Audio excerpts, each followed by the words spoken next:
السلام علیکم ورحمۃ اللہ وبرکاتہ۔ نحمدہ ونصلی علی رسولہ الکریم، اما بعد۔ معزز ناظرین کرام، آج ہم ایک اہم مسئلہ پر گفتگو کرنے والے ہیں جس کی وجہ سے اکثر لوگ تردد کا شکار رہتے ہیں، پریشان رہتے ہیں۔ معاشرتی زندگی گزارتے ہوئے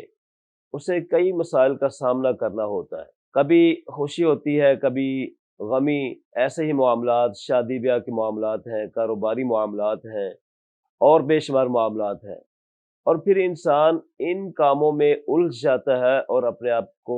پریشان محسوس کرتا ہے، اور پھر انتخاب کرنا اس کے لیے مشکل ہو جاتا ہے کہ دو کاموں میں سے کون سا میں کام منتخب کروں، اور اس کے لیے پھر اس کے حل کے لیے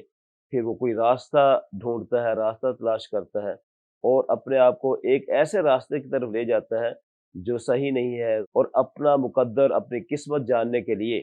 اپنے حال جاننے کے لیے کبھی وہ سڑک کے کنارے فٹ پاتھ پر بیٹھے ہوئے بابے کے پاس جاتا ہے اور اسے اپنے ہاتھ کی لکیریں دکھاتا ہے اور اپنی قسمت آزمائی کرتا ہے۔ کبھی وہ طوطے سے فال نکالتا ہے، اور کبھی پھر وہ اپنے حالات کو ستاروں سیاروں کے ساتھ منسلک کر دیتا ہے، جبکہ یہ ساری چیزیں بے بنیاد ہیں، ان کا قرآن و سنت سے کوئی بھی تعلق نہیں ہے۔ نبی کریم صلی اللہ علیہ وسلم نے ایسے شخص کے لیے فرمایا کہ جو انسان قیافہ شناس کے پاس جاتا ہے اور پھر اس سے کسی قسم کا سوال کرتا ہے تو اللہ رب العزت ایسے انسان کی 40 راتوں کی نماز قبول نہیں فرماتی ہے۔ آپ نے فرمایا من اتا عرافا فسألہ عن شیء لم تقبل لہ صلاۃ 40 لیلہ، اور مستدرک حاکم کے الفاظ یہ ہیں، نبی کائنات صلی اللہ علیہ وسلم نے فرمایا کہ جو انسان کسی کاہن، نجومی، قیافہ شناس کے پاس آتا ہے اور پھر وہ جو کچھ کہتا ہے اس کی تصدیق کرتا ہے، آپ نے فرمایا کہ اس نے اس چیز کا انکار کیا جو محمد صلی اللہ علیہ وسلم پر نازل کی گئی۔ من اتا عرافا او کاہنا فصدقہ فیما یقول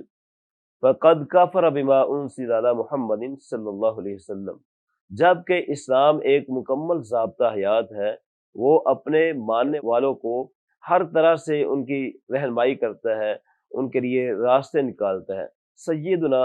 حضرت جابر بن عبداللہ رضی اللہ تعالی عنہ بیان کرتے ہیں کہ رسول اللہ صلی اللہ علیہ وسلم ہمیں تمام معاملات میں استخارہ کرنے کی تعلیم دیتے تھے، جیسے قرآن کریم کی سورت کی تعلیم دیتے ہیں، اور آپ فرماتے تھے جب بھی تم میں سے کوئی شخص کسی مباح کام کا ارادہ کرے تو اسے چاہیے کہ وہ 2 رکعت نفل ادا کرے، فرض کے علاوہ 2 رکعت نفل نماز ادا کرے، اور پھر استخارہ کی دعا۔ افسوس یہ کہ استخارہ ایک آسان عمل تھا، مگر آج لوگوں نے اس کو بھی مشکل ترین بنا دیا، اور اس میں بھی ایسی بے بنیاد باتوں کا اضافہ کر دیا جس کا سرے سے کوئی قرآن و حدیث سے تعلق نہیں ہے۔ اور یہ کہا جاتا ہے کہ استخارہ کے لیے سونا ضروری ہے، اور جب تک آپ سوئیں گے نہیں تو استخارہ بیکار ہوگا، اور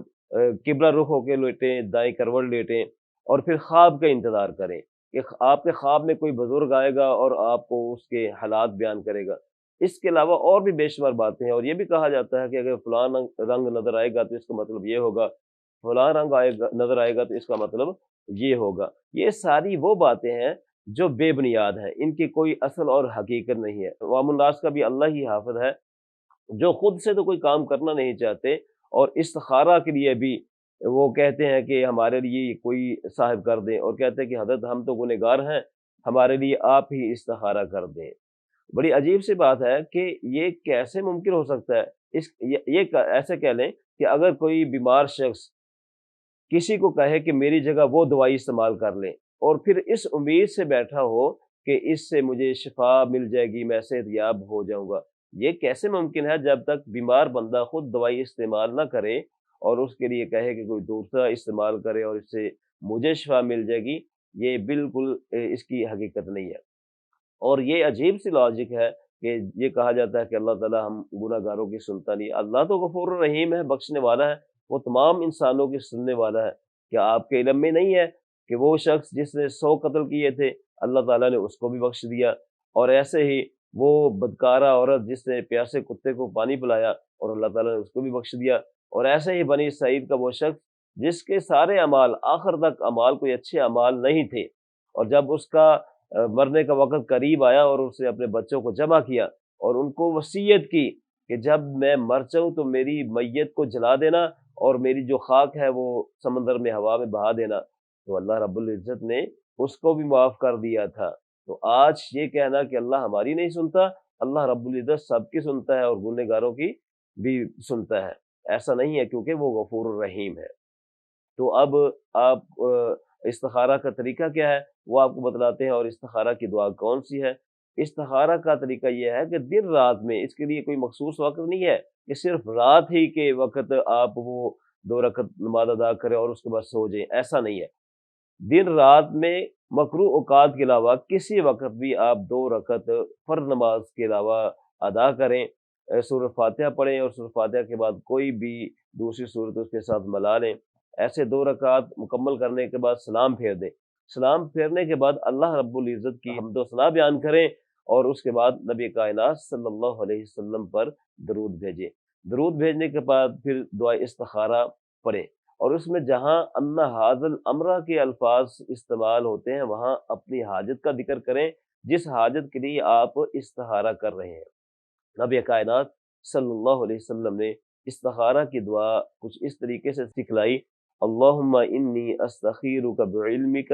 واستقدرک بقدرتک واسألک من فضلک العظیم فإنک تقدر ولا اقدر وتعلم ولا اعلم وانت علام الغیوب۔ اللہم ان کنت تعلم ان هذا الامر خیر لی فی دینی ومعاشی وعاقبت امری فاقدره لی ویسره لی ثم بارک لی فی، وان کنت تعلم ان هذا الامر شر لی فی دینی ومعاشی وعاقبت امری فاصرفه عنی اصرفنی عنہ واقدر لی الخیر حیث کان ثم ارضنی به۔ اللہ رب العزت سے دعا ہے کہ اللہ رب العزت ہمیں اپنے تمام معاملات میں اسلامی طریقے سے زندگی گزارنے کی توفیق عطا فرمائے۔ آخر دعوانا ان الحمد للہ رب العالمین۔